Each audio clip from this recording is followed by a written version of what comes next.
Bonjour très chers internautes, vous tous qui êtes abonnés à notre bureau d'études stratégiques Quelle Afrique, qui est basé ici en Belgique, Timothée Chahombo Choucha, coordonnateur.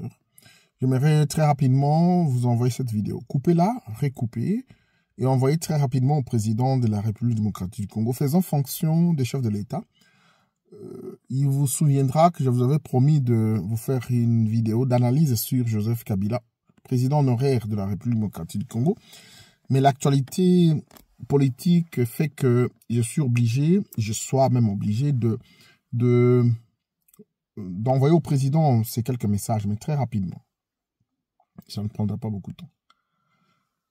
Premier élément, depuis le mois de janvier 2025, Joseph Kabila s'est séjourné 4 fois en Goma. 4 fois. Où était le service de Félix Tshisekedi? 4 fois. Depuis 2025. Le service de renseignement de l'ANR, Agence nationale de renseignement. Le service de renseignement militaire, DEMIAP, détection des activités militaires antipatrie. Le service de renseignement de la police. Le service de la DGM, Direction générale de la migration. Tous ces services-là sont aussi à Goma. Peuvent vous donner des informations. Mais je vous dis, depuis le mois de janvier jusqu'à présent, ça fait 4 fois que Joseph Kabila s'est séjourné à Goma. Seulement, cette fois-ci, il n'est pas encore à Goma. Il a annoncé qu'il rentrera par la partie est du pays, qui peut être Goma, Bukavu, Djougou, Bunia ou Kisangani. Mais il n'est pas encore en République démocratique du Congo. J'ai l'impression que mes services de renseignement fonctionnent beaucoup mieux que les services de renseignement de l'État congolais. Et on a pris des décisions dans tous les sens. J'aimerais ramener la situation à leur juste valeur. 90%, en belgicisme on dira 90%, je peux même aller plus loin, 99% des agents, des officiers de l'armée nationale, 99% des agents de la police nationale congolaise, 99% des agents de la Direction générale des migrations, 99% des agents du parquet et d'autres services de renseignement connexes doivent leur avancement en grade, leurs empires financiers à Joseph Kabila.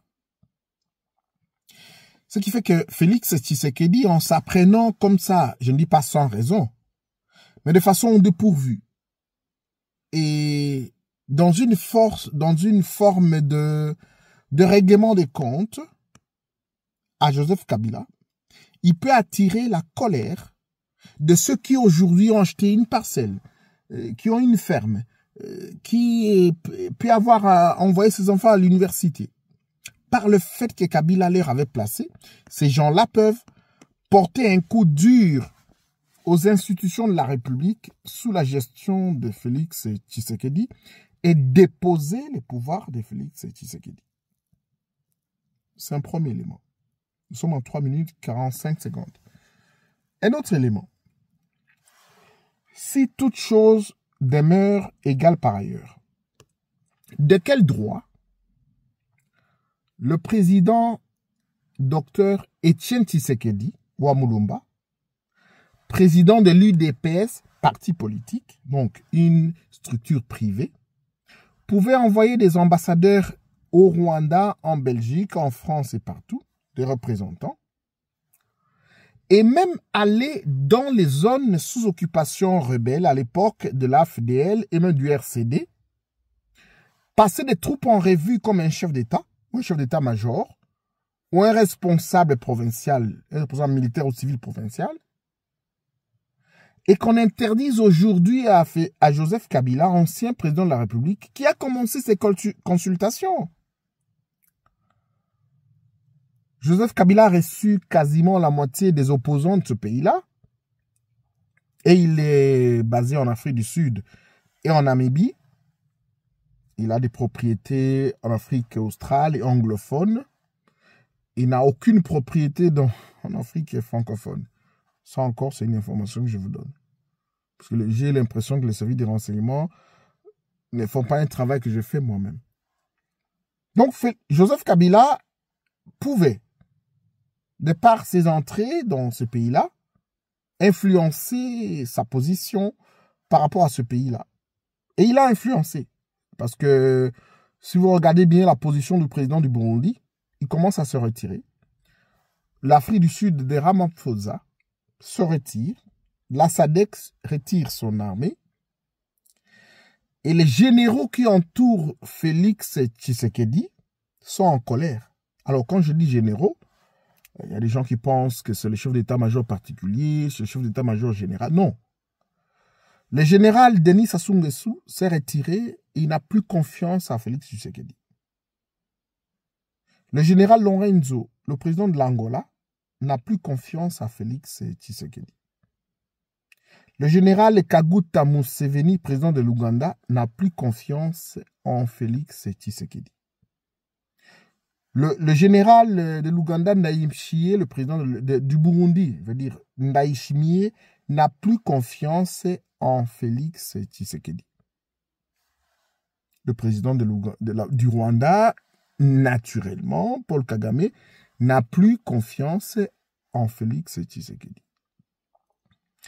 Le président Salva Kiir n'a plus confiance, c'est du Soudan du Sud, il n'a plus confiance en Félix Tshisekedi.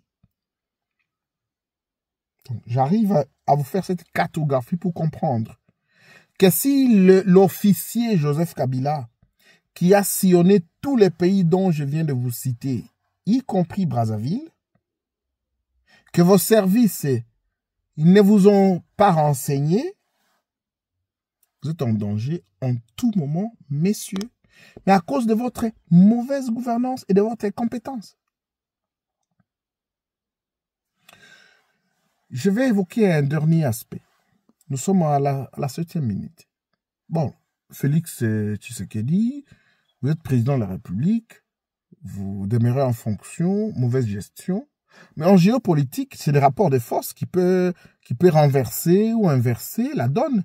Donc, aujourd'hui, Joseph Kabila est en droit, au regard d'une approche géopolitique, de vous renverser par le fait de droit ou de fait. C'est-à-dire qu'il peut utiliser les raisons de droit, élection, élection, on connaît comment ça se passe dans ce pays, ou par force.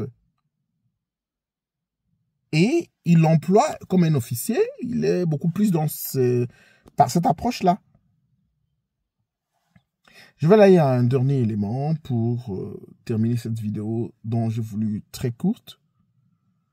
C'est que dans ce pays, de nord au sud, de l'est à l'ouest, le président Félix Antoine Tshisekedi a incarné énormément les aspirations de notre peuple. Il a déçu par sa gestion. Il a voulu s'enrichir, gérer l'armée de façon commerciale, dans le sens des affaires, du business. Ce qui fait qu'aujourd'hui, on sait qu'il prendrait une décision le matin et le soir. Alors, maintenant, s'il s'avère que Joseph Kabila est à Goma et qu'il a trahi la loi portant statut des anciens chefs d'État, procédure simple, commencer par abroger la loi portant statut des anciens chefs d'État. Ensuite, le Parlement réuni en congrès où les deux bureaux de l'Assemblée nationale et du Sénat se réunissent afin de lever les immunités de l'ancien président honoraire, parce qu'il est sénateur à vie, pour qu'on le poursuive en justice. Parce qu'on ne peut pas se réveiller un matin comme ça, oui, il faut qu'on arrête Joseph Kabila, poursuite, oui, mais il y a des procédures parce que c'est un ancien président de la République. Et qu'il y a des procédures.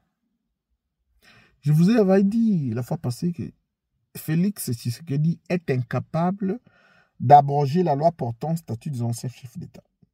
Félix Tshisekedi est incapable de se retirer de l'accord militaire RDC-Ouganda. Félix Tshisekedi est incapable de se retirer de East Africa Community, la communauté des États de l'Afrique de l'Est, ceux qui nous agressent, parce qu'il est poings et pieds liés.